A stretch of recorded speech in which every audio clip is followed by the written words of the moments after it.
Hi vlog! Welcome back to my channel! 哎呦我的妈！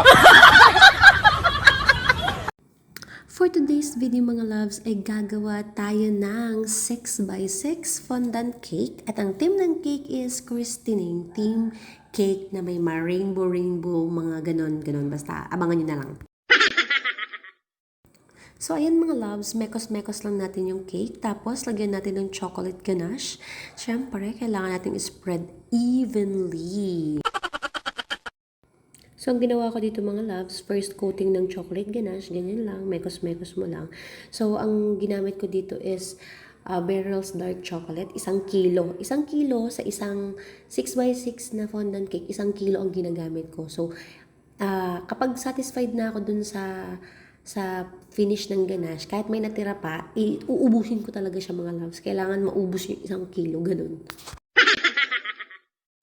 So, ayan na nga, ilang beses na itong kinote. So, malapit na maubos yung 1 kilo. So, kailangan nating mapakinis na itong cake na ito. So,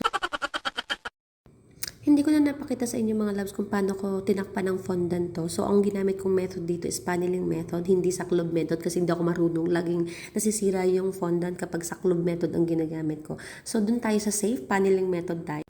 At di ba lahat ng toppers mga loves maliban dun sa mga bilog-bilog. Bye!